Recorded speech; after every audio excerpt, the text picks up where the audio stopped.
Welcome everybody. Just trying to wait for some people to come in on this live stream. I wanted to put a video. Swinging in the backyard, pull up in your fast car. Open up a beer, and say get over here and play a video game. I'm in his fair sundress, watching me get undressed, take that body downtown. I say you the bestest, leaning for a big kiss, put his favorite perfume on something I like. the You guys are running live. I see it. I've been on a little bit. Very good with stuff. So a little bit of Nico Romero, but Marland, and I wish people would watch it much. It's you, it's all for you. Everything I do, I tell you all the time. Heaven is a place on earth with you. Tell me all the things you want to do. Tomorrowland! My name is Nicky Romero. Let me see those hands up. Raise them up, put them up, put them up. 1, 2, 3, go!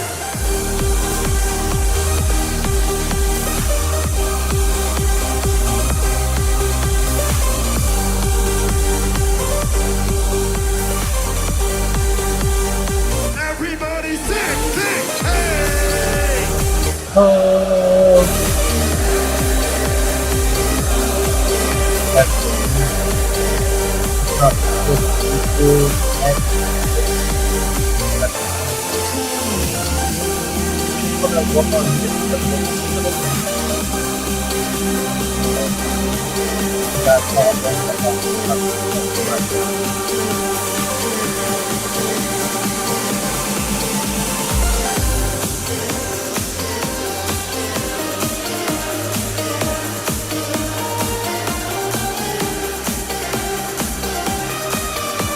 If you are here ready to party, somebody scream!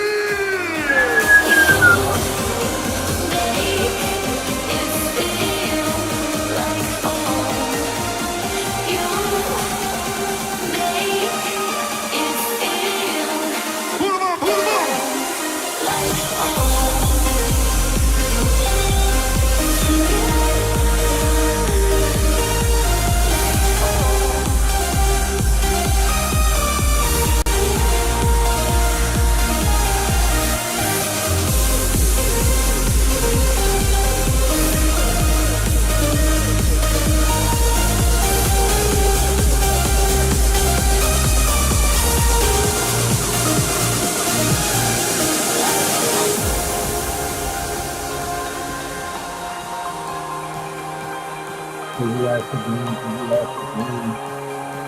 Give about a little bit more longer so people come in and enjoy.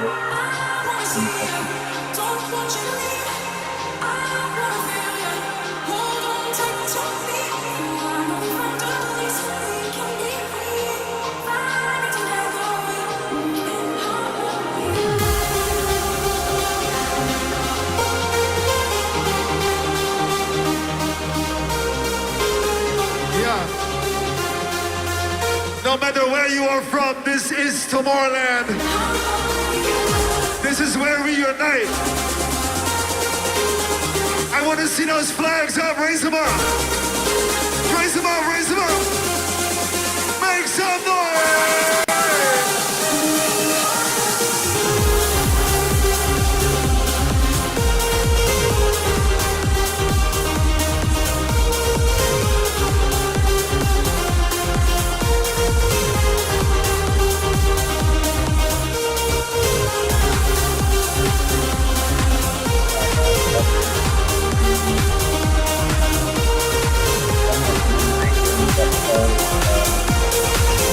Got a couple videos that I want to kind of go over with you guys. It's very important stuff that I do and all my socials in regards to ride shares, drivers, side hustles and stuff. So I want to get into a little bit. So I'm definitely going to be going over some things right now that I think are very important that some people have touched upon. So let's get into it with Farzad right here. And the title of this one says, "If you're an Uber driver or investor, watch this now." So I think that's pretty self-explanatory there. So let's go with that. If you're an Uber driver in Texas, you probably want to have something figured out by the end of next year. Yeah. I mean, if you're working for Uber and you're not investing in Tesla stock, I don't know what you're doing. Like, how Uber drivers probably can't afford to invest in Tesla stock. They can't afford not to. Like the cost of their future earnings that they're losing. Like you just need insurance. Like if you're paying for insurance on your car, you should definitely pay for insurance on your income stream. But that's my point, right? So what percentage of we both agree that Uber drivers are incredibly hardworking people, like obviously they're doing a very important job, but the reality is in states like Texas, it's likely that they won't have a job by the end of, they won't be able to Uber drive by the end of next year. They might be able to still do Uber Eats for sure until, Tesla figures out how to put a bot in the car. I definitely agree with Farzad on this scenario. So in my opinion, yeah, I think like all the states that Tesla wants to do first, right? So they want to do Texas, obviously is doing there, California, Nevada, Arizona, and Florida. Those are the 5, I think, states that have the biggest disruption for Uber and Lyft to be non-existent, right? Especially when us as a general public get V14, which is supposed to be by the end of September, is going to be, I think, another game changer in that realm, because now we go from V13 to V14. So it's a significant step up into the FSD program software. So I definitely agree with them on this, that I do have the backup plan, right? Not even a backup plan. Actually, it's step 2 of my plan, right? Step 2 of my plan is to literally get my cars on this network, right? To get them on the network when it is time to do so. So I'm already prepared for it. Just giving you guys just what my train of thought thinking is. So let's continue with this. Then that's a different question. But if you're an Uber, so like the mechanics, let's walk through the mechanics, right? So So what happens to those drivers by the end of next year once Texas is fully open to robotaxi and it's half the price of Uber? What do those people do? Right? Well, they go into the workforce, or they, I guess it depends on, where they're coming from. Some of these people, this is just extra money and it's a side gig and they don't necessarily need that job in order to get by. For those people, they have the option to either just not do that portion of the work that they're doing, or go find something else. Yeah. So then, mechanically speaking, that's very. And what percentage of the overall Texas economy does that account for? Are you talking about a 2% change in net employment in Texas? Can the state absorb it? Yeah. Yeah, and just You guys not hear me? Well, some of those people are going to go on unemployment. Some of those people are going to do other things. Like, it's just going to be a diffusion, basically. Yeah. So I guess the question becomes, how about now? Can you guys hear me now? It'll be a good first. Sorry. No, go. I would say it'll be a good it would first. Yeah. Thank you. I had to do it. Sorry. It'll be a good first. Yeah. Data gathering cycle to see, how many people, how fast, where do they go afterwards? I think if I was someone in the state government in Texas, I would be right now gearing up to do a full scale data analysis on this, to bring people in, have some way to track almost each and every one of these people who's driving for Uber, through the next couple of years and see where they all go. Even if you don't have any plans to do anything to help any of these people, at least understanding the process that they go through. And, you know, maybe you do have some sort of a plan, but that would then inform. That is a good point. I think that everybody needs to have a plan with this. And I think majority of the drivers out there or that are doing side gig work are doing this for extra money. I don't know what the percentage is on people that are doing this for a living. I'm assuming that this is very low in that. I could be wrong. I just don't know how many like full-time drivers there are. Let's see, full-time drivers for ride share. Let's see if I can get a little bit of wow. Full-time ride share driving Vegas is viable option. Let's see. Which is 11% of the national value. So they consider a full-time driver at $65,000 annually, 50 hours per week. It doesn't really give me a percentage on who is driving full-time and doing this for a living. It doesn't have, say, a full-time job like working at a company or something else. So it doesn't really tell me, but if I had to take a guess, it'll probably vary the very low percentage if I had to take a guess on that. We're going to have to start doing this in more and more areas. It sure would be nice to have an idea of how it works, you know, at a low level mechanically, to then try and have some intelligent answers.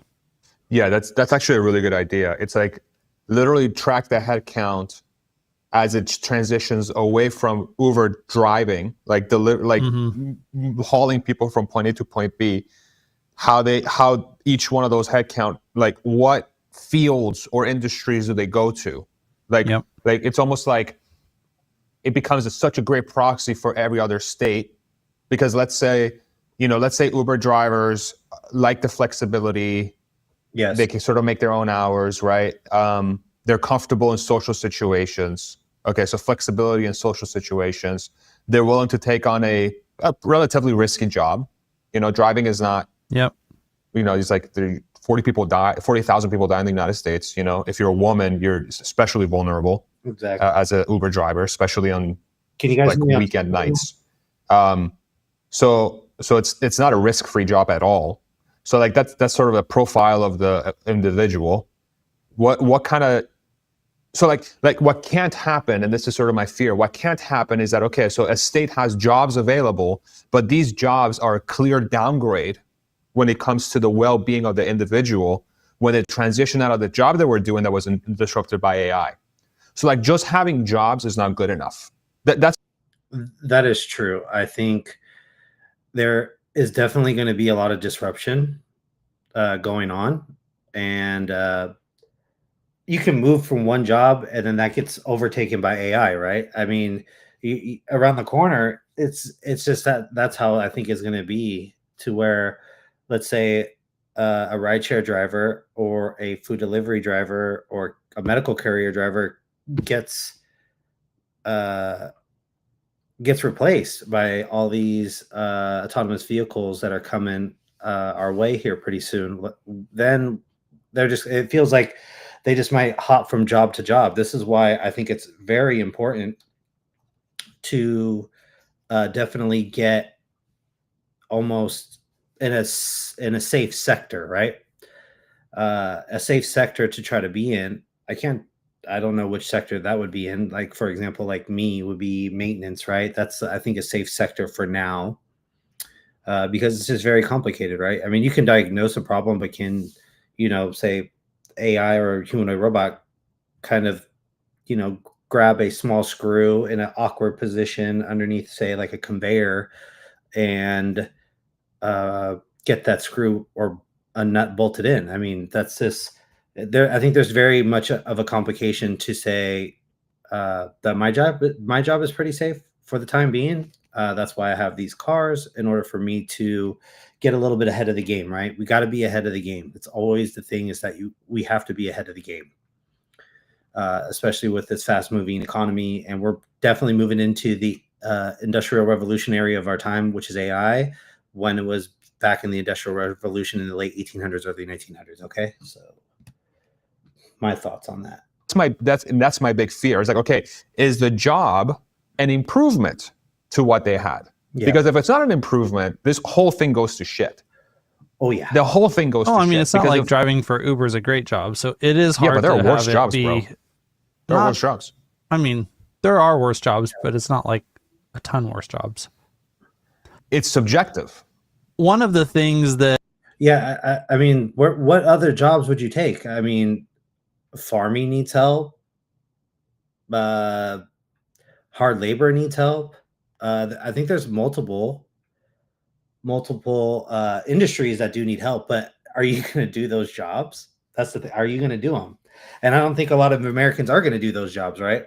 I think we've always been in the leading, cutting edge of technology, and that leading edge of technology is always has been our forte, right? Is to lead the world in groundbreaking technology, just like the Industrial Revolution back then in the late 1800s, early 1900s. And I think we're on the way to do this precipice of doing the same thing too. So let's keep going. that we may end up having to do as we go through this transition. You know, if stuff starts to get a lot cheaper over Can time. I stop you there for a second, Hans? Because I for think it. this is a very important point.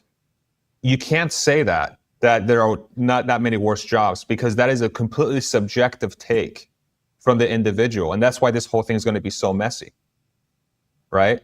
Because let's say I used to be an Uber driver, but then now I have to go be a construction worker. Yeah. But the construction worker, I get paid a little bit more, but then I just hate doing physical work. I hate picking up stuff and putting it down. Yeah, that's a very good point, right? That's a very physically demanding job, you know, in construction. I mean, yeah, it pays well, but are you really going to, throw your body into that? And not only that, but I think I want to know if it gives me the demographics on drivers. Like, I want to know if Uber gives us the statistics. So stats on rideshare drivers from age to gender. Let's see. So rideshare drivers are primarily male and generally over 30 years old. Okay. It says that the highest concentration of drivers in the 50 to 59 age range. I don't think those guys are going to be wanting to do construction, in my opinion. That's just one sector, right? That's just one sector. So maybe they might do something else. I mean, I don't know. I think it all depends on the background. It says, while women represent a smaller portion of the driver pool, there are still a significant presence. For example, in 2022, Uber drivers base was 42.5% female and 57% male. Okay. So, and it looks like here, a lot of the age groups, so 18 to 30 is 1.5%. And this is according to 2019, right? 30% of ride-hail drivers in the U.S. were between 30% of the rideshare drivers were in the ages of 51 to 60. And it looks like even down below, there's a below chart. It says the majority of Lyft drivers are under 55. Okay, but if you look at the chart here on my screen that I'm looking at on the other side, it says ages 41 to 50, 41 and up. Let's say 41 and up account for 50, let's say 30, 60, 70, 80%. And that's from, let's say even 40. Yeah, let's say 40, even 51 to 71 has a 50, 60, 70, 60 something percent, 62%. I don't think those people are going to go into that specific sector, but what else sector would they go in? I mean, can you guys give me some suggestions on what other sectors that older age drivers are going to go into? Because I don't see it. It's got to be a desk job or an office job. I mean, but do they even want to do that? Do they even enjoy that? I didn't. That's why I don't like the desk job. So we're gonna keep going with. I hate getting dirty. I hate getting dust on my face every day, right? I hate the job in general. That person is going to feel a lot worse off than being a driver, because they're giving up a lot of the comforts and a lot of the things that they liked about that job to work that job. Well, the it's new a good job. thing construction's not the only new job that's available. Okay, so need go. Yeah, they need a new, sit on their butt job. Yeah. They go work for the government. I'm telling you, Hans, this is the problem. I'm telling you right now, like this is the problem. It's like it is a very subjective thing to transition from one job to another and feel like the economy's taking care of you. I mean, just look at the whole college debt situation. The economy isn't made to take care of you. Sorry? The economy isn't made to take care of you. That's the. You are projecting your personal feelings onto what is reality. Correct. No, I'm telling you what is reality in reference to your subjective feelings. Autism. No, but this is the problem. So okay, so how else do you describe the general feeling of like our generation and younger, especially, that graduated college with a bunch of debt and now they all feel like they have to vote for communists in New York? That's a perfect encapsulation of what happens in that environment, because they were promised something, or they felt like they had a situation that was going to work out, and then it didn't work out, and now they're pissed off. The same exact thing is going to happen to the Uber driver scenario if they don't have a new path that is subjectively better, not just objectively. It has to be subjectively better. They have to feel like they have a better path in front of them. I'm just telling you, there's just tossing them aside. I just don't know many sectors where the rideshare driver can transition into. It has to be an office job or a desk job. It has to, because they're not going to do physical labor work. They're not going to. I don't think they're going to do that. And if it is, it's very rare. It's going to be very, very, very, very, very, very, very low. So this is why I always try to tell other drivers that are in this scenario that they have to come up with another plan. Please don't get caught off your feet. Please do not get caught off your feet, because this wave of AI autonomous vehicles is going to sweep very quickly. Very quickly. And I want to make sure that the people that are taking this seriously are just monitoring and making sure that they have a backup plan on this, because if not, a lot of these people are going to be out of work, probably revolt on this, and then have probably a scenario where it's like high corporate takeover. Here we go, filling the pockets for major corporations, yada, yada, yada. I mean, so if you guys are watching my live and you guys are a rideshare driver or a medical courier driver or a food delivery driver, I would suggest that you guys come up with a plan. Come up with a plan now, so when this does happen, you are ready for this. Like me. So I'll give you a good example. Like me, I have 5 cars, Teslas, all full self-drive capability. 5 of them are hardware 4 cars. 1 of them is a hardware 3 car. So I don't know what's going to go on with hardware 3 yet, but I have a plan. My plan is, step 1 is to do what I do now, have the cars ready to go, have somebody else pay it, and then go, right? And that will be a short time part of this business plan. The second one then is to put the cars on the network, Robotaxi network, when Elon says that it's ready to go, to help support the network, because it's going to happen. I'm hoping that it happens 2026. My model says 2026. Late 2026, at the end of the year 2026. So let's see what happens with that. A whole job market that's full of all types of different jobs. Each person, the types of subjective jobs that they view as better is going to be different. But the job market overall, there's all kinds of jobs for all kinds of different people. And so it's not like the only, we have pretty much record low unemployment. So that is true for whatever 94 or 5 some odd % of job seekers today in America. Record low unemployment, where we have record highs of people having to work multiple jobs because the jobs they work don't pay enough. It ain't going to end pretty. It's kind of where I'm getting at.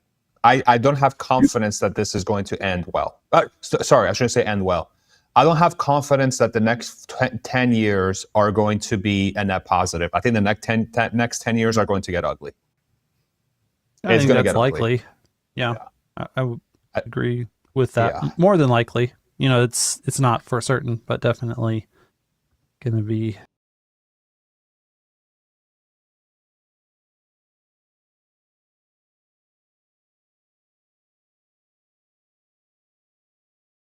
The net impact, right? I mean,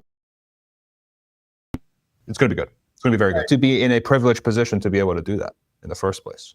Like you have to buy into UBI of sorts. In this current model, you have to buy into UBI because Tesla's dividends are going to be so nuts from the bot and the robotaxi and their AI thing that those profits are going to be a direct result of profitability from their AI systems, and anybody who's a Tesla shareholder is going to be able to benefit from those dividends long term. But those that are disrupted by that AI, what do they get? They probably get a worse job until. Yeah, I totally agree with that. I think that if you're not prepared for this, you're going to probably find a worse job than what you have now. And the thing is the ability of freedom, right? With this rideshare driver thing that they have going on, the freedom is great. You can log in, log off whenever you want. You can say, hey, I'm only going to do 4 or 5 hours. You're really your own boss.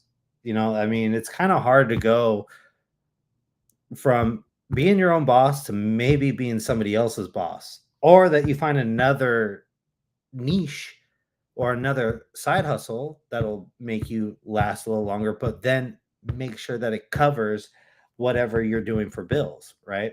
So I just think that having a plan ready to go for it and be prepared. You might have to take a shitty job. I mean, in order to survive, you might have to take that crap job. For how long? Until you try to come up with a plan. That's why I'm trying to tell everybody now to come up with a plan on how you can get ahead of this, okay? Because it's going to happen. Well, the new economy spools up. How long is that going to take? Yeah, it'll definitely take a while. But the thing is that gap, you know, those people that need something to do.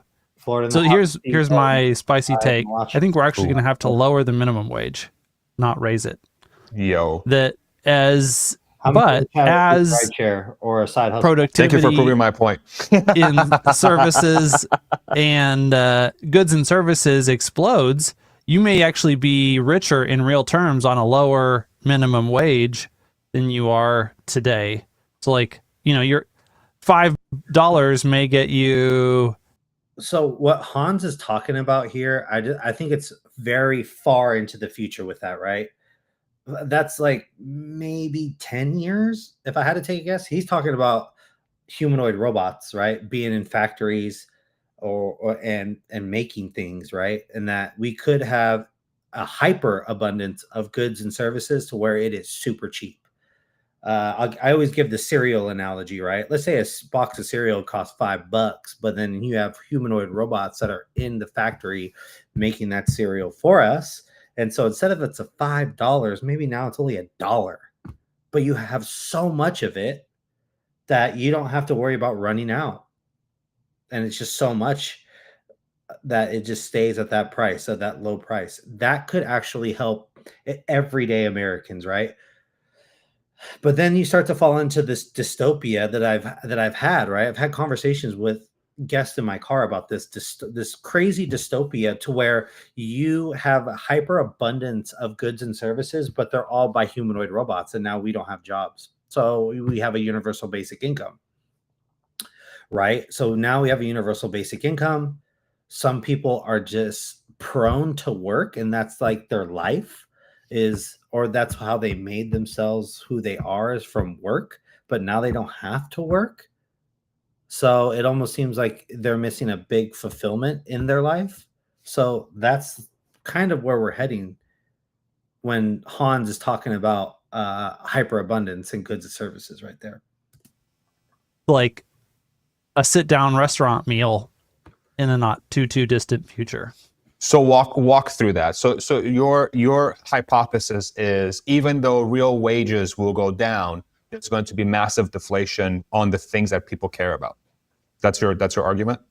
That's one possibility, that if we can direct enough of this AI labor into producing real goods and services quickly, that we can do stuff. And then the stuff that people do, maybe you can't make $20 an hour doing the same thing that you do today a few years from now, because that job went away. But maybe you could find a different job that doesn't pay quite $20 an hour, but you get more stuff for that $15 an hour in the future than you get today. Like, you're still better off overall in that future. And hopefully that's the direction that this trends towards. And I think it'll be, especially if that job that you can do for $15 an hour in the future aligns more with what you like to do than whatever you have to do today for the 20. And I think that's definitely going to trend in that direction, that there's going to be more opportunities to do more of the things that people like to do and get obsessed with in the future. Mm-hmm. So I definitely agree with that long term. I think the biggest hurdle there is convincing people that this is what's going to happen. Right? Convincing people that your job is no longer available and you're going to get a universal basic income and you can kind of do whatever you want to do. I don't know how many people are going to be happy about that. I'll tell you one thing, I'll be happy about that. If you have cheap goods and services and you don't have to worry about work anymore, man, that saves 12 hours Sunday, Monday, Tuesday, and 6 hours on Wednesday. That saves me 40 hours to do whatever I want to do. I always say in this scenario, if it did happen to me, to where I would golf every single day, I would probably take up a hobby like DJ, right? And then probably just watch TV shows and movies, because by that time, AI is going to have probably an unlimited amount of TV shows and movies that we can watch. Hollywood gone. Don't need to produce anymore and spend millions of dollars when AI can do season after season after season so quickly and catch your attention. And sometimes you might even be able to make a movie / TV series. I mean, that could be a hobby of that too. So something to think about in that realm. The individual convincing themselves. Yeah, convincing themselves that a smaller bank account is actually good for them. It is. Think about that framing.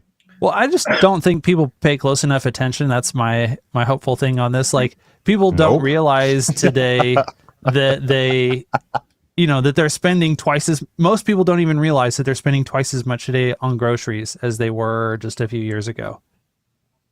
Because their bank accounts have gotten bigger relative to where they used to be. That's why. Yeah, or their wages. I kind of disagree with Farzan on this. So there are, I think, I don't remember how many Americans. I think it's like half. How many Americans have $500 safety funds? I think I saw something like this. Approximately half of American adults have $500 or less in their savings account, or less, leaving them vulnerable to unexpected expenses. This means roughly 50% of Americans have a very small safety net, with many having even less than $100 saved. That is sad in America today. Very sad. Very sad. And I think the only way that we can help with this and alleviate this is that we do need humanoid robots, and just let them go loose, just on a tear, and have us be in a different society to where we have the freedom to do whatever we want. Can you tell me, guys, in the chat, if that's what you guys want, is to have the freedom to do whatever you want, and everything is just so cheap? Let's say $1 or 50 cents of all this goods and services and stuff. So just something to think about. I think people need to open up a little bit more on this fact, on this. Went up or whatever. Yeah. That's what but not as much as, yes. And so if you change these things over time, yeah, people can I all of always a sudden be ask like, wow, moderators you know, if it's okay to post. seems like I have more money left over at the end of the Not month very many say to get the I don't same things. I want to say this very bluntly, and I hope Out of nobody the 100 takes rides offense I to do a this. week, Okay. one. The autism world that we're going towards is not going to be absorbed well by most people.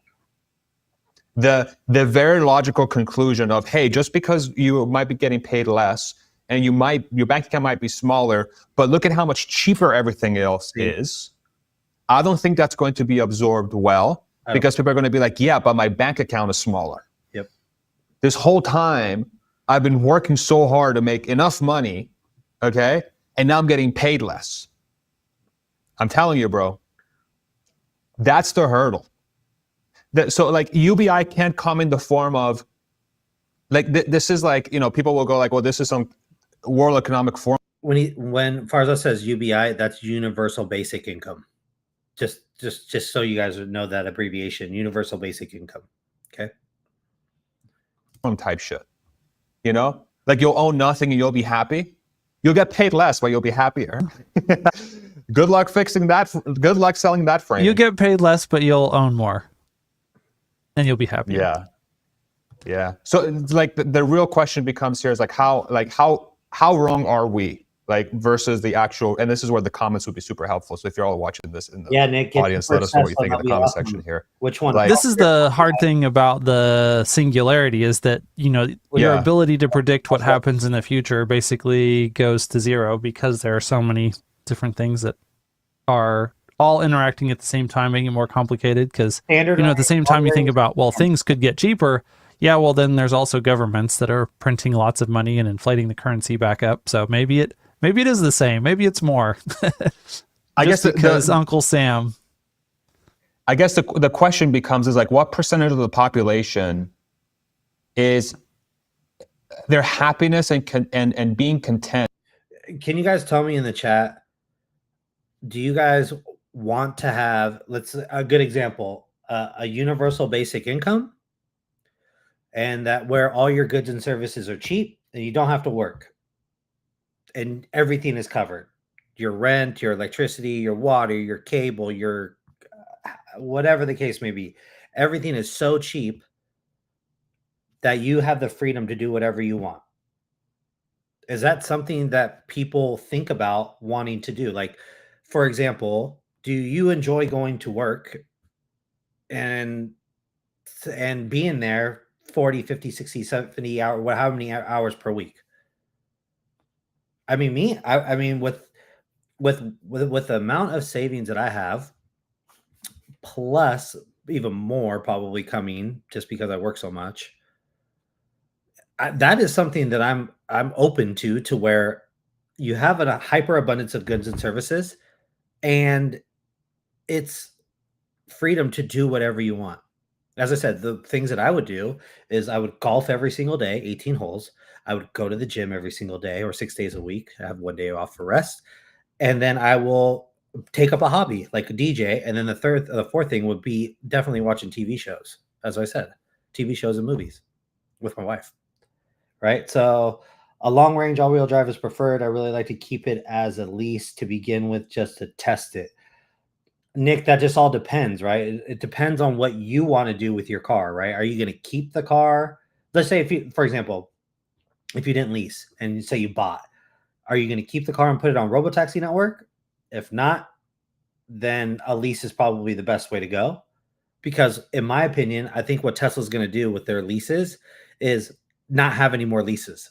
That's just my opinion, because they could just take your car that you leased and have to turn in if you don't buy at the end of the lease term agreement, and they're going to throw it on the Robotaxi Network, and then they're going to take over for that fleet. That is what my opinion is what Tesla, I think, will end up doing, is taking over all of the leases that come in, that people that don't want to just buy out their lease and just do that. No, I understand it'll be a personal use, but Nick, would you put it on a Robotaxi Network to where that car, your Model 3, will make money for you when you have the ability to do it, is the question. I don't think the EV tax credit is going to come back after it's eliminated September 30th. In my opinion, I don't think so. Unless I would say the Democrats come in and redo it again on that legislation that was cut. In my opinion, it shouldn't have been cut. Keep the EV tax credits in. The oil and gas subsidies are already in there still, so why not keep the EV and the solar and the batteries? All that stuff should have just stayed in my opinion. So yeah, that's what I'm saying. If you think that that's an awesome thing to do, that's what I'm doing, right? So that's why I have Nick, for example, I have 6 Teslas in my fleet right now, 5 Model Ys, 1 Cyber Beast. I want all of those cars to go on the network to make me money, with nobody being behind the wheel, and I can throw it on the Robotaxi network. Imagine like a Airbnb, except with cars, right? That's what I kind of want to do. Or that's what I am going to do. That's why I asked you the question. If you're thinking of leasing, then are you going to buy out that lease at the end and then put it on the network? Or are you just, or a suggestion is to buy and hold and wait for Robotaxi network to come on and then do it, right? Someone said that it'll come back in November because no one will buy EVs without the credit. I don't think so. I think so. The average, here's a good point. The average new car right now is $50,000. So if I look on Tesla's website right now, let's see here, Tesla.com. Let's say you want a Model 3 or a Model Y, which is the most popular vehicle. So let's see. We're going to start off with Model Y. So Model Y, let's say you get a long range. This is with the credit, right? So let's take it off the credit. So the long range is $44,990. Let's just round that up to $45,000. That is $5,000 cheaper than a new car right now as we speak. I feel like Robotaxi network is too scary to worry about. Damages. I'm 100% brand new to EV. So hear me out here. I think what Tesla's going to end up doing is either one, hurry up with their Tesla insurance in each of the states. I think there's currently 17 states that they have. Or Tesla might team up with other insurance companies and say, hey, look it, we will take the liability on this. We just need to get people insured in your state. So I do have a business model accounting for every 1 million cars, 1% is going to be at fault accident by that EV autonomous vehicle. So I think that's what, 10,000 accidents per 1 million will be caused by the autonomous vehicle doing something stupid. So I think you're in Dallas, Nick. So I think that Robotaxi network is going to come quickly in Dallas, Houston, Austin, and San Antonio. It's already currently in Austin, and they're expanding the geofence. And they just got new permits to say they don't need the safety monitor anymore either. And it's statewide. So I think the first 5 states is what I mentioned earlier: California, Nevada, Texas, Arizona, and Florida are going to be the first 5 states that are going to implement this, right? And then you are going to be able to you're going to be able to either put your cars on the network or not, right? And I'm choosing to put my cars on the network. So yeah, Nick, it definitely is a scary thing, right? It definitely is a scary thing because it's the fear of the unknown, right? But this is what entrepreneurship is about. It's the fear of the unknown because nobody's ever done this before, right? So, yes, it is pretty awesome. Nick, if you really wanted to, look up some YouTube videos about the Robotaxi network in Austin. Imagine you see that car driving. Yeah, it's going to have a safety monitor, but imagine there's no safety monitor and it's picking up from people from point A to point B in your car, and that car is making you money, right? In my lowest numbers in my business plan, I predict gross wise that one car could potentially make you $50,000 a year gross. I'm taking a 50% profit take share for my net, which means that car will make me $25,000, and that's a conservative number, $25,000 per car. So if you take it into that, if you take it into that perspective, 2 years, and that Model Y or that Model 3 is paid off.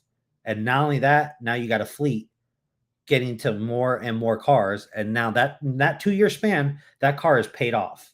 Now it's 100% profit. I got six Teslas total, guys. I got 6 of them. I got 5 Model Ys, 1 Cyber Beast. 5 of them have hardware 4, which is the current capability that Robotaxi has in Austin, and 1 hardware 3 car on a 2022 Tesla Model Y. Okay, so I don't know if hardware 3 is going to be capable of it, but all hardware 4 cars will be capable of it. So that is my plan.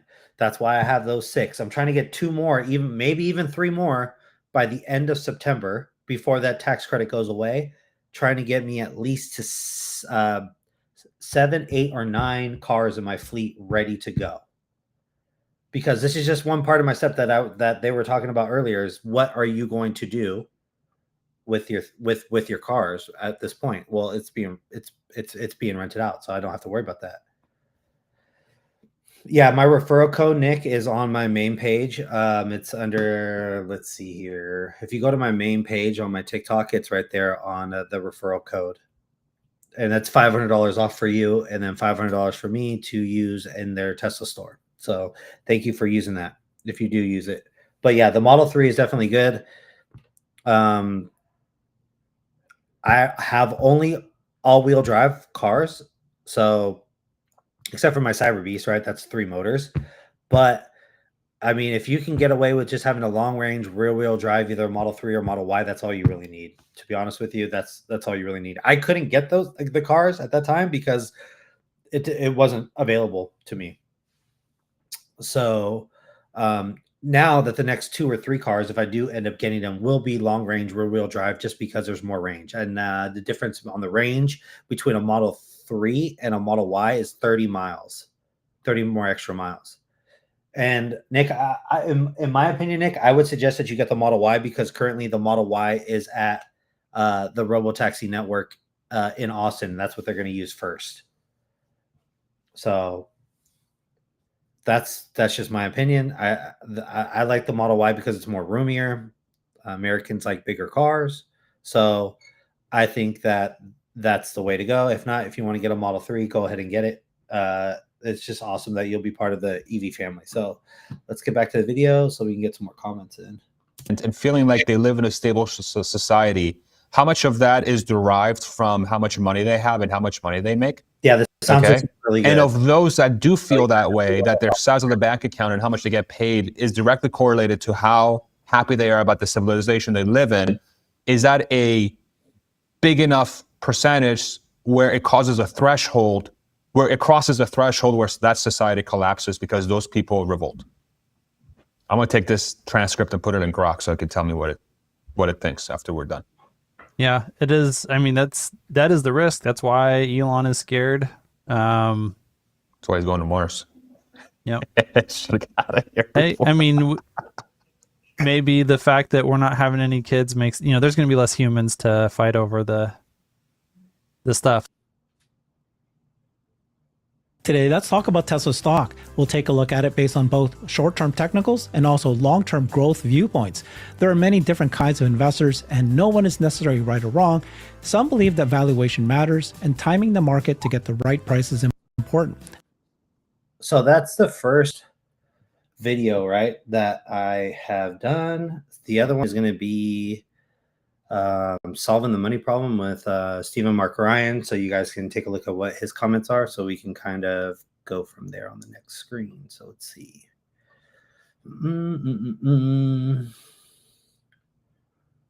What is this going to be under? Design.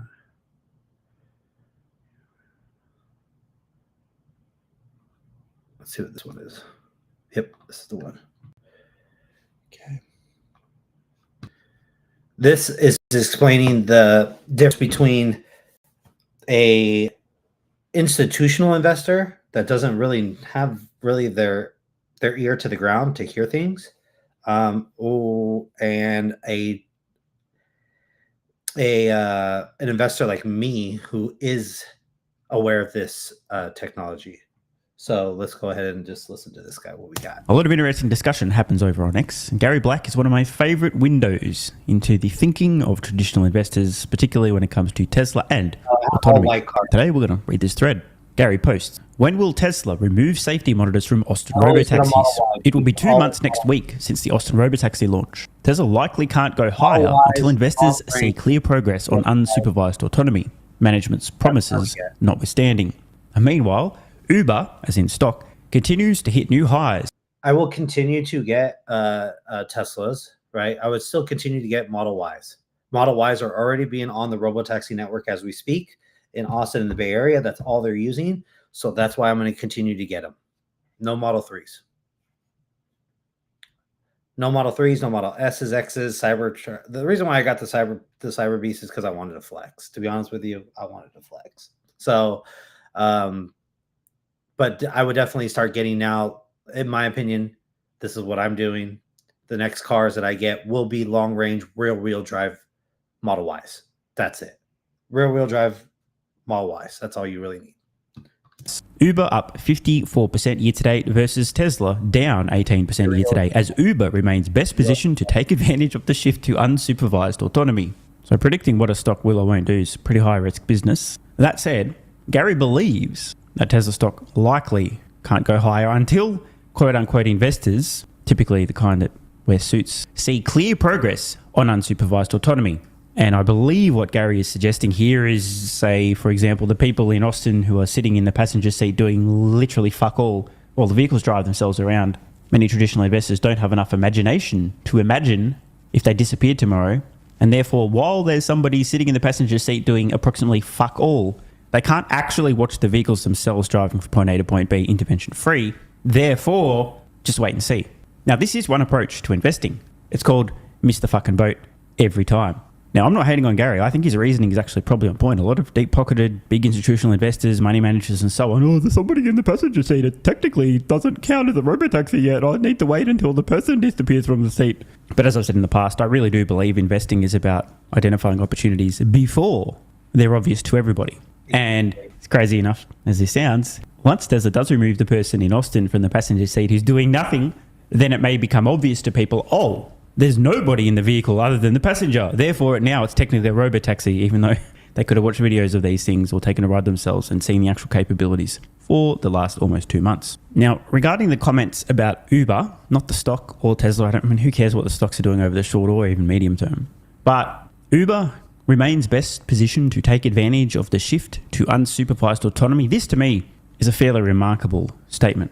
If, and this is a big if, and it's hypothetical because we exist in reality, not hypothetical land, but if hypothetically Tesla didn't have the full stack, wasn't fully vertically integrated, and didn't have a massive cost advantage in terms of hardware on roads, plus the massive scale advantage, plus the manufacturing advantage, plus the best software generalized solution, no one else has that. If none of these things were true, and Tesla just happened to be one of the many companies, say for example like Waymo, paying another company to produce a vehicle, covering said vehicles in butt-ass ugly sensors, and all of the companies like Waymo and this pretend Tesla, the hypothetical Tesla that doesn't actually have massive advantages, cost advantage, scale advantage, were all just trying out their own autonomy services here and there and had no possible chance of reaching scale without partnering with Uber. Okay, so now here's my gripe with institutional investors, right? My gripe is this. When they say Uber and Lyft will survive this, how? I want to know how they're going to survive this, because they can team up with everybody they want. They can team up with every automaker on this planet. None of them have the software. None of them have the hardware capabilities of having full self-drive. None. Not anywhere close to Tesla's. So tell me, how is Uber going to survive this? I really want to know. I haven't heard one compelling argument on how Uber is going to survive this, and Lyft. I still haven't heard it. None. I mean, the only thing that Uber and Lyft can do at this point is get a fleet of Teslas, pay the one-time fee of the $8,000 for a full self-drive and slap their logo all over the car and wrap the car, and Uber and Lyft in their colors or whatever colors that they want to do in order for that vehicle to pop. That's it. Other than that, they are dead in the water. They are seriously dead in the water. And I don't think a lot of people understand that. Uber, Lyft cannot partner with any other automaker besides Tesla. That's it. That's the only way they survive. Okay. All right, let's go with this guy. E.g., if Tesla would need to use the Uber platform to offer robotaxi rides and would have comparable pricing to all of the other companies that would need to use the Uber platform, Gary would have a point. But we live in reality and therefore he doesn't. Now, in fairness to Gary, companies that aren't Tesla and haven't fully vertically integrated and don't manufacture vehicles at scale profitably and don't have a massive cost advantage and don't have a generalized solution to autonomy are likely to utilize a platform like Uber. Try to increase the number of rides they're giving to customers, but here's a problem.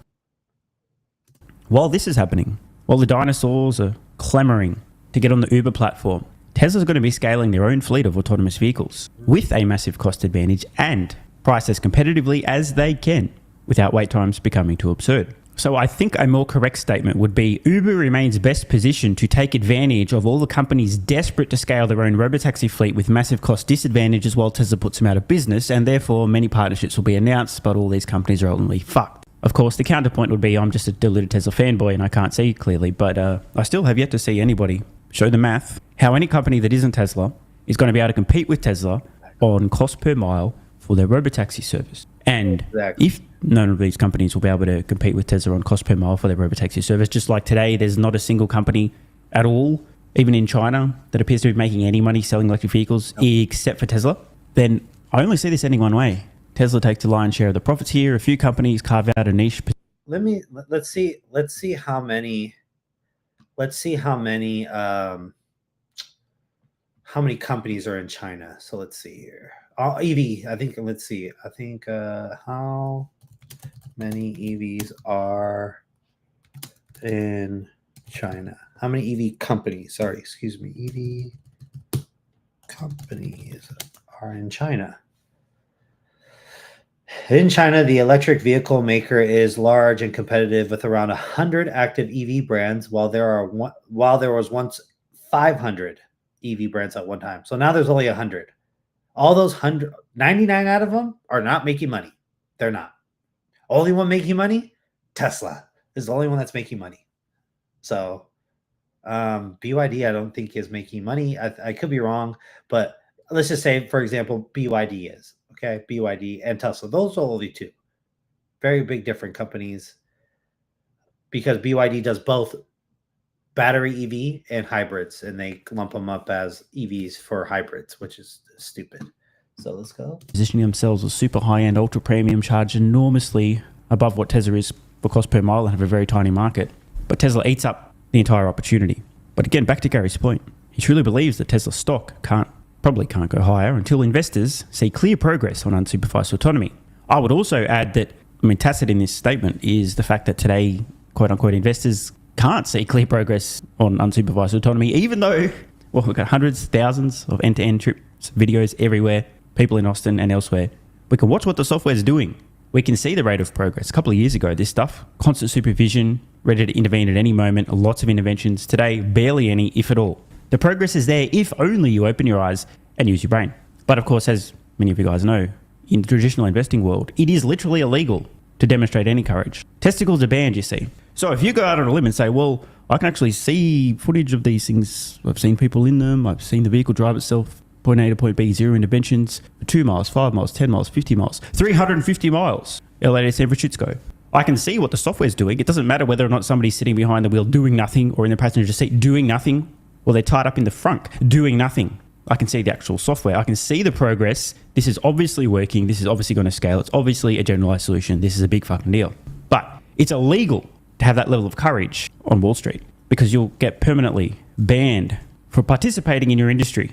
If you're ever wrong, a little bit too early, a little bit too bullish, a little bit too aggressive. Therefore, it's better to be late to the party than arrive a little early. So I'm looking forward to reading some of the comments and interactions here. Typically, a lot of Tesla fanboys, and I do mean fanboys, tend to be very emotional and very unreasonable on Gary. He's doing his best here. I disagree very strongly with some of his opinions, but I'm sure he would say the same of me. But Gary does, at least to his credit, tend to engage in discussion. So let's see what we can find. Keeping in mind, I'm sure these comments and replies will be a little bit tailored to the algorithm based on me.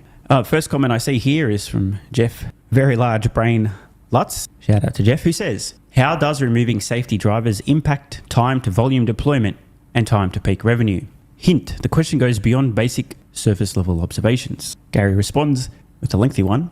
State regulators generally require manufacturers, I always almost think this says motherfuckers, something wrong with me, to attest to level 4 or level 5 autonomy, aka take full liability, banning accidents. It's not so much what can the software do, it's who's liable when it makes a mistake. To be granted robotaxi deployment licenses. States also require manufacturers to assume liability for injury or damages to be...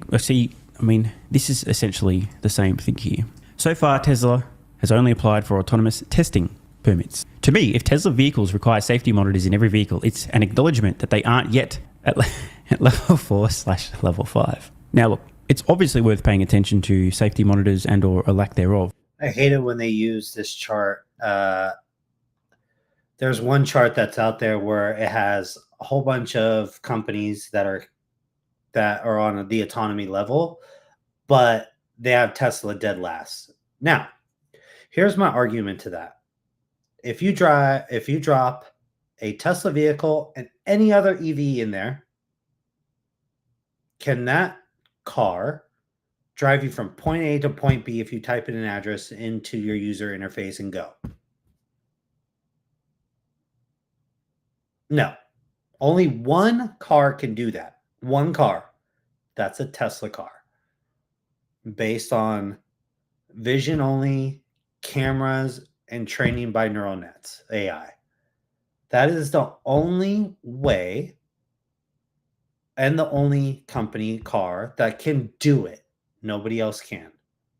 So I hate it when they compare Tesla on this stupid level autonomy scale bull crap when I'm currently in the vehicle every single day and it drives me from point A to point B, and I drive 90 plus % every single time I'm in that car. So, but what's even more important than that is to actually watch what the software itself is doing. Again, I reiterate, in Austin, where Tesla first launched this service, there's nobody behind the wheel. Tesla has an employee in the passenger seat, likely there in case of absolute emergency. But they can't grab the wheel, slam on the brakes, accelerate out of danger. So, that in and of it. If you look at the Model Y, it depends. Are you going to get all-wheel drive or long range? I think you said long range. So yeah, long range between that and Tesla.com for a Model 3, right? Let's see. If you want all-wheel drive, right? So all-wheel drive, I think the price of it is $3,000 $3,000. No. So the difference between a long-range all-wheel drive Model 3 and a long-range drive Model Y is about $9,000. I think the Model Y long-range rear-wheel drive is faster. Yes, but you don't get the good sound. I think that one, I don't know if you get the good sound system in it. Could be wrong.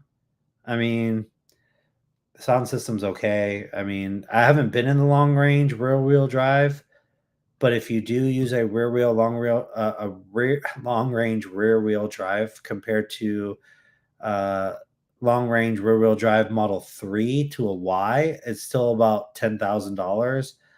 But if you do a long-range rear-wheel drive, it's $45,000. Yeah, I can see that you're conflicted. If I'm just going to give you my opinion, I only have Model Ys. Nick, I only have Model Ys, and to be honest with you, they are a better vehicle, more spacious, more room in it. And let's see, the difference in 0 to 60 is only 0.5 of a second. The ranges is the same, 357 on each. So yeah, so I mean, if you wanted the long range, I would do that. As I said, so the long range right now, you got to remember though, if you get it before September 30th, It is $41,500. Remember that. You have to get it by September 30th, though, in order to get that pricing where it's at now. If not, after September 30th, it's 48. Let's say 49,000, just to round it up. Oh, if you have a 48-hour test drive for the Model 3, that's great. That's on 9/1. Do you have a test drive going with the Model Y then too? I think the only difference between the Model 3 and the Model Y is just going to be the height and the spacious inside the car. I think once you get in a Model 3 and you test it out, it's going to be probably the same exact drive as the Model Y, right? I think they're both in comparison to that, except they just have different stuff in it with having more room and probably all the same stuff too.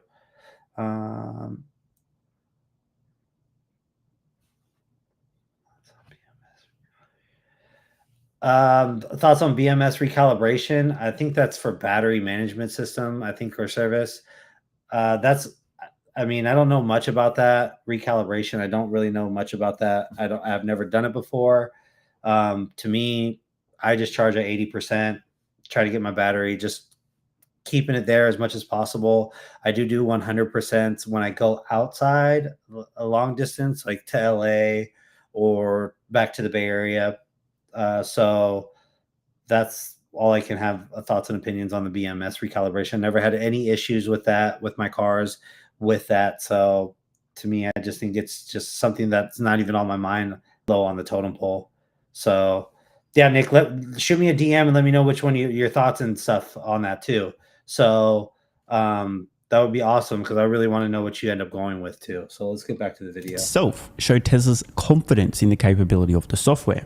They're being extremely cautious, as they should, with this rollout, for two reasons. One, safety is the number one priority. And two, the first safety critical incident that occurs is going to be front page news for a century because it's Tesla. As soon as all of the journalists are finished jizzing, they're going to whip out their pre-prepared article, Tesla crash disaster, unsafe, Elon bad, remove autonomous vehicles from the roads. And they'll have a field day, maybe a field year. So it's a good question to ask, but far more important to is actually just watch the software itself operate, right? Watching the software operate tells us everything we need to know about its actual capabilities, e.g. what can the software do, as opposed to focusing on when Tesla decides to take responsibility, be completely liable if there's an incident, nobody there in case of emergency. These are very different things. Gary points out that while there's a safety monitor, essentially, it shows that Tesla isn't 99.99% confident their vehicles can drive themselves without supervision. Also adding that they can't yet scale up because they would exponentially increase their liability with 1,000 cars versus their current robotaxi count of apparently 20. Jeff responds, in my opinion, the approach is to get to scale, and there are several vectors to manage, including public perception when launching a safety critical consumer product. Now, this is very true. Like I said, the first incident, shit'll hit the fan. He continues. Also, many states like California have requirements prior to granting those licenses, whether the product is SAE level X or Y. Jeff goes on to point out some of the distinctions regarding the different levels of autonomy. Again, the whole thing's a bit of a trick, a scam, misdirection. Just watch the fucking software. It's really all about who's liable for what. Tesla recently posted a full trip, intervention-free, Los Angeles to San Francisco, right? 6-7 hours trip. 0 interventions. There was somebody sitting in the driver's seat doing nothing. DMFs would refer to, well, if somebody was sitting there, technically this is only level 2, right? But people who think a little bit deeper would watch the video. Yeah, I don't know if you guys seen that video of FSD all the way from LA to San Francisco. No interventions at all. None. And tell me how Waymo's ahead of Tesla in this category of autonomous vehicle robotaxi driving. Just got a 2024 Model Y long range, and 80% is showing 210 miles. Is that kind of low? Let me see here. 2024. I do have a 2024. Let me check it. Because I think that my brother charges it up at, I think it's like 220. So let me see here.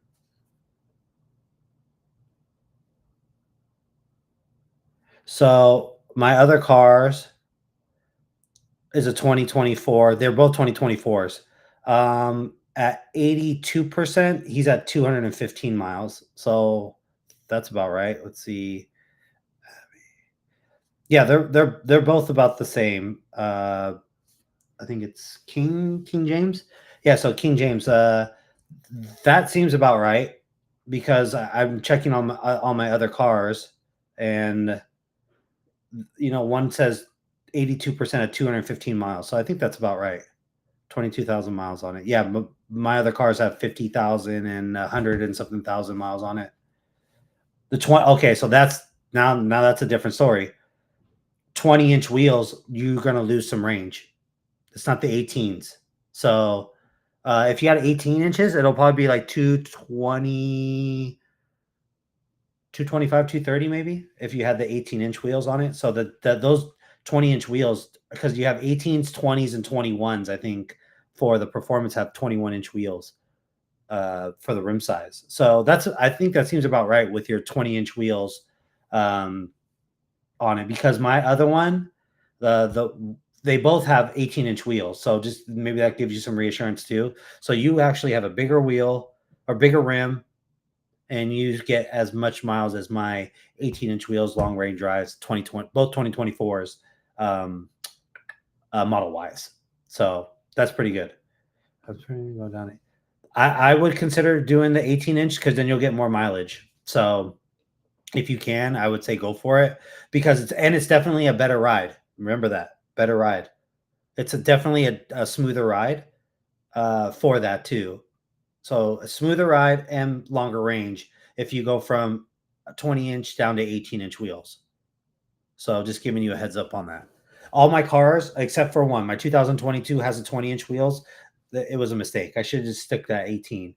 One for the ride of being more smooth, and then the second one is for more range. So I would consider doing that if you can find the 18-inch wheels at a good price. That's itself. Watch the trip, realize there's zero interventions, and if the person were not in the driver's seat, the trip still would have taken place. Zero interventions, zero incidents, safely. Jeff also adding that if he's Tesla, he's going to keep the safety riders in as long as possible. Notice, by the way, safety rider, not safety driver. Good distinction. As long as possible, especially during the transition to a major new FSD version like V14. Good points here from Jeff. Again, it's in Tesla's best interest to be ultra conservative with this rollout. First incident, shit hits the fan. Headline news. Some more back and forth, and Jeff's sentence really sticks out. It won't be with a safety rider at full scale. And there's no reasonable math that shows Uber crushing Tesla on cost. And yeah, exactly. This is really important. I haven't seen a single person make a logical case for why companies offering a robotaxi service on the Uber platform will be cost competitive with Tesla when, one, Uber's obviously going to take a cut. They're not a charity. Two, none of these companies produce their own vehicles. They have to buy them off some other company who also aren't in the business of charity. Therefore, they're going to be making a profit.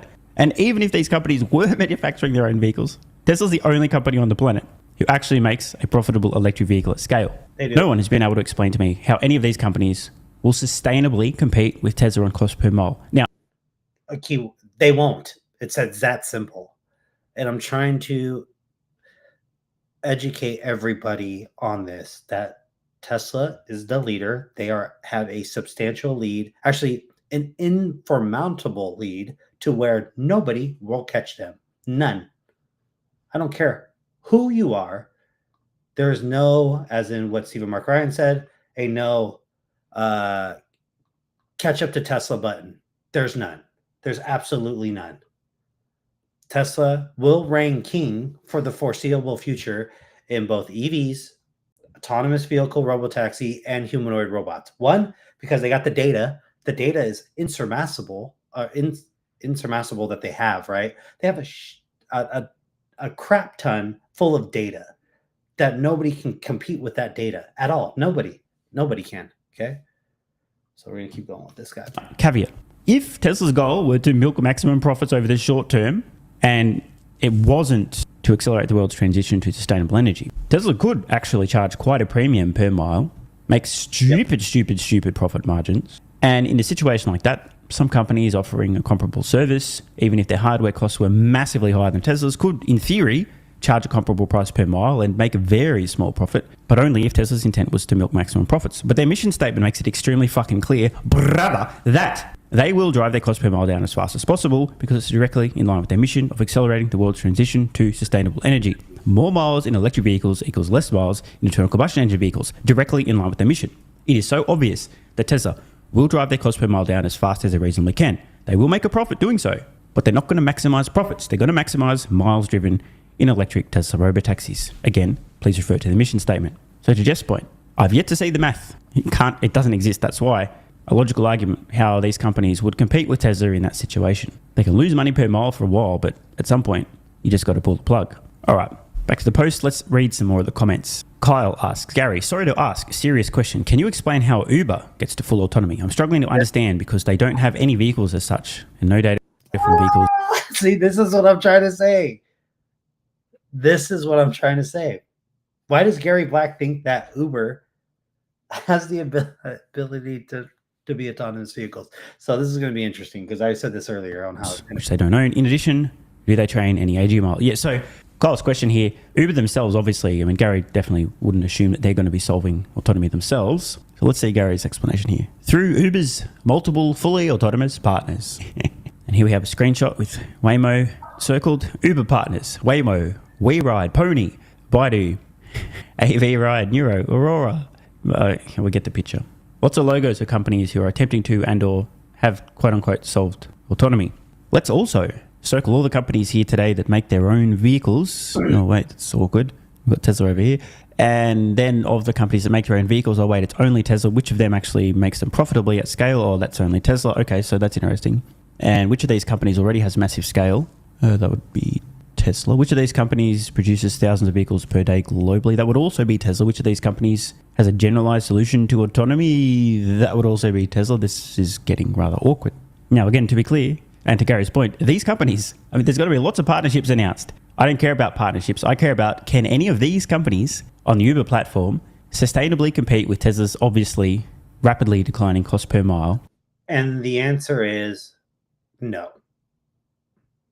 I would be surprised out of all these companies that he has listed over here on the screen. I don't even think any one of them will survive. Tesla is just going to eat everybody's lunch. And people are just not understanding that at all. Driven by their massive cost advantage in autonomy? Answer is no.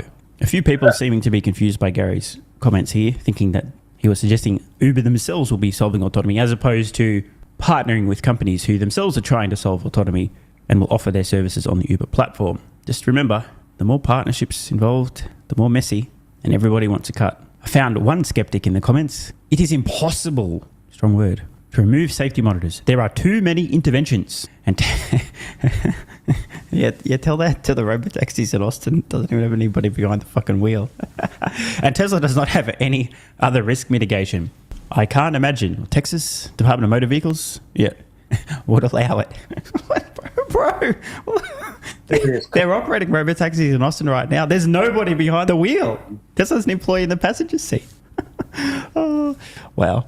Peter writes, the thing I like is Gary is long Uber. He's not just talking. He has a stake in it. And by the way, totally agree with this comment. Gary believes what he's saying. And I believe that the odds of Uber still being a solvent business about a decade from now are close to zero. Now, before we wrap up, I just wanted to share a post from Brett Wynn of ARK Invest all the way back in May, who's fully based now, and I am all for it.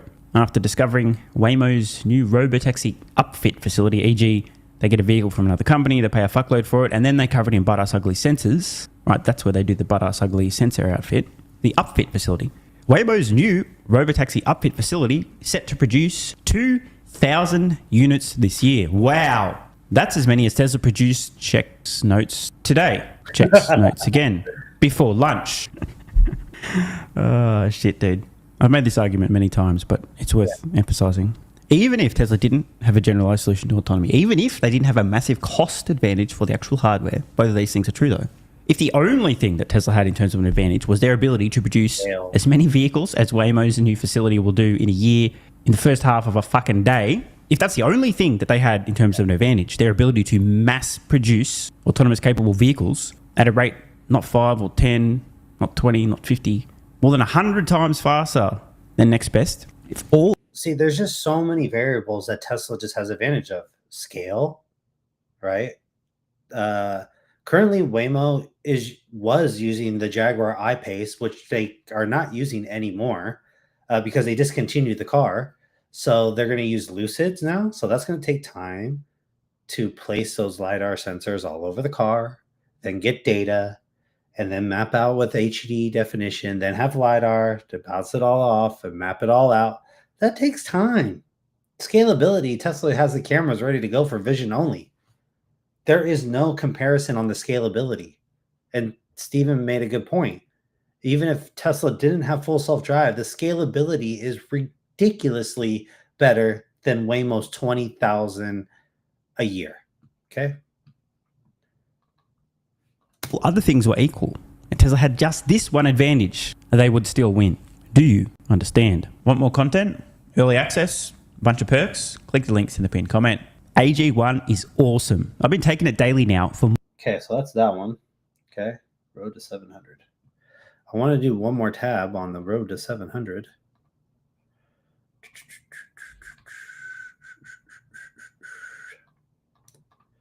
Boom, boom. Okay, so let's see here. There was a good one on stock info, no. Valuation growth, no. Gary Black's view, no. Technicals, no. Forward shares and risk, no. Where was the one? Oh, no, that was this one. Sorry, guys. I'm going to try to get another video. This will be the last one of the night. It's this one. Okay, so Cybertruck and China, Tesla Robotics, FSD plans, Austin expansion.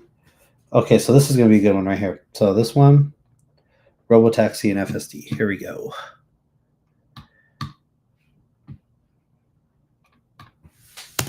All right, next one is Robotaxi. We're actually seeing Robotaxi test drivers being hired by Tesla in New York City.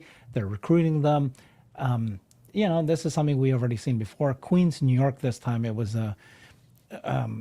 before it was other boroughs in New York. They're recruiting test drivers, but they haven't yet applied for the actual permit. That'll come later. Of course, they just got the one in Tesla.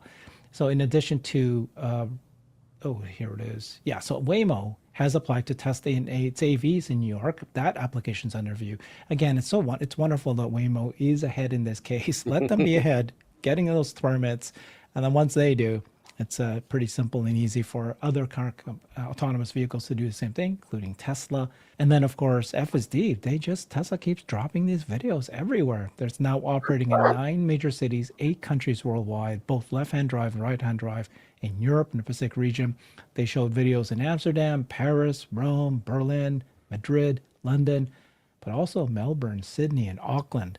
It is going everywhere. So, boy, it's pretty clear that very soon we're going to get FSD approval globally across the world. I am with you 100%. I'm glad you linked those two stories because I think there's a narrative here to be told, which is, well, they're getting drivers in New York, but they don't even have the permits. Like you said, Waymo is blazing that trail. Are there bumps in the road?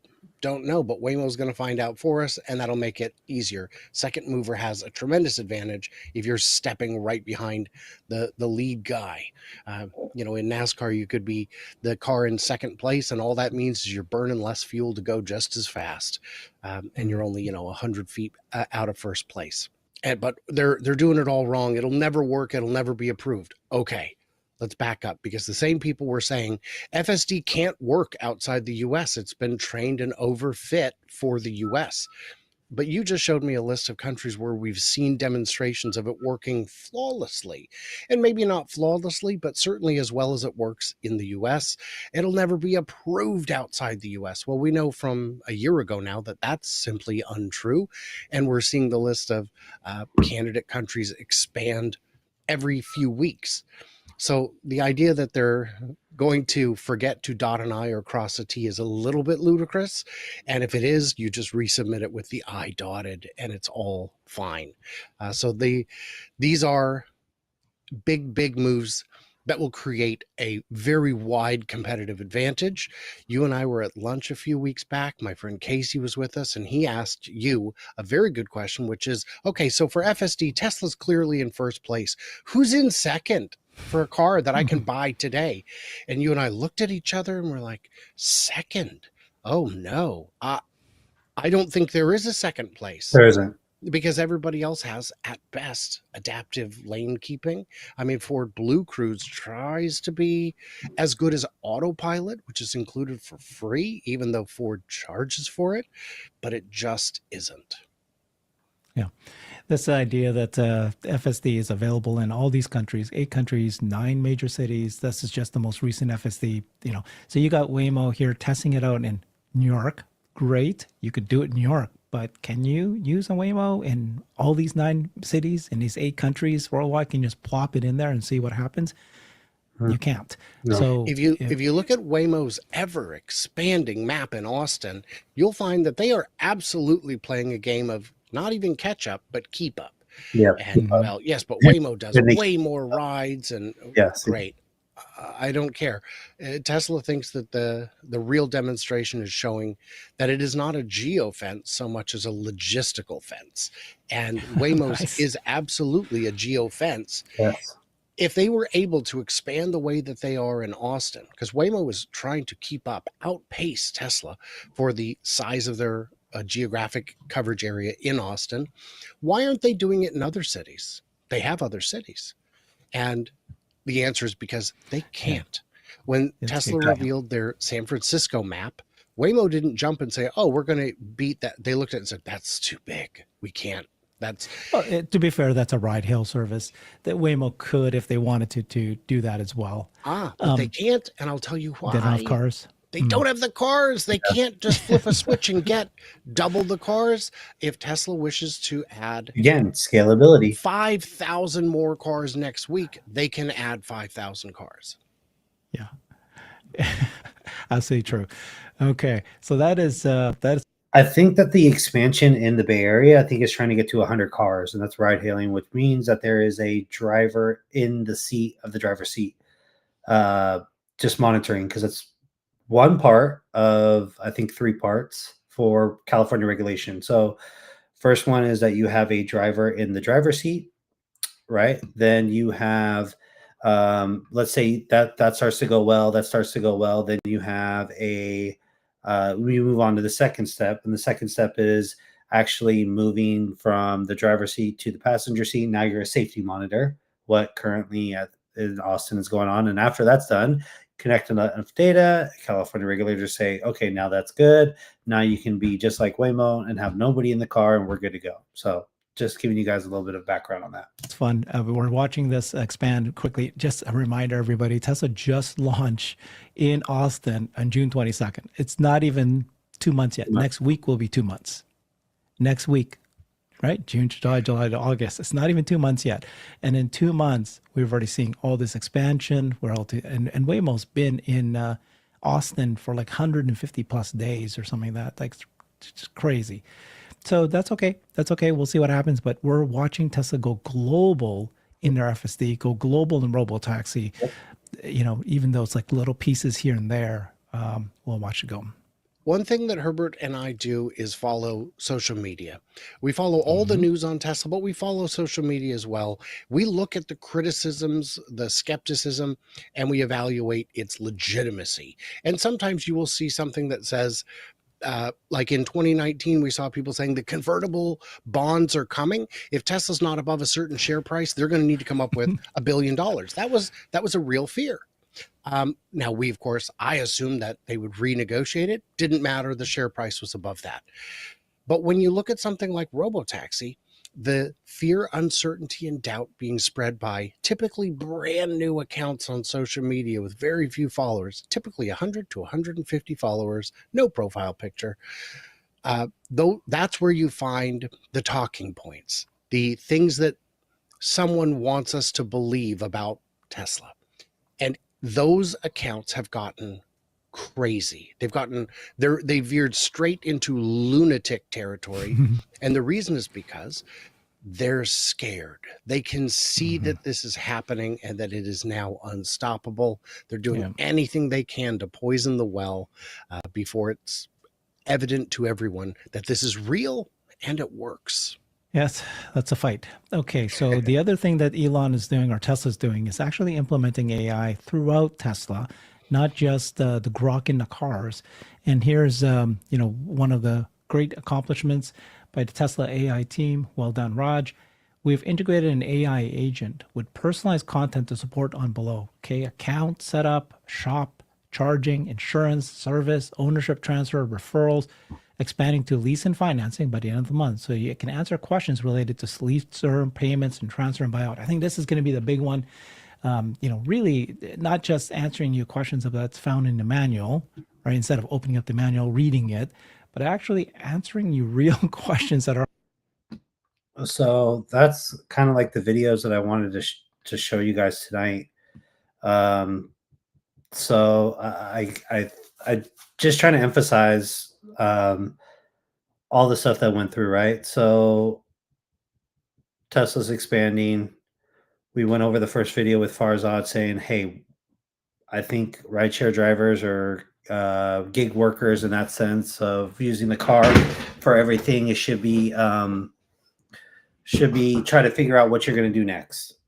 You have to figure out what you're going to do next. Like me, as I said, I have my vehicles. One part is just renting them out. The second part is actually putting them on the Robotaxi network. That is the end of all games for me for that to happen. Trying to get 2 to 3 more cars by September 30th before the EV tax credit goes away. And then we are golden. So I just want to show you guys those videos. I am going to be out all day driving tomorrow. So if you guys want to join in, I'm going to join in on the live stream for that to point out so you guys can hear, you can get a view of Vegas, right? Of me driving around and giving people Robotaxi rides and discussing FSD. All right. So thank you guys for coming in. I appreciate it. And you guys have a good night. All right. Bye, guys.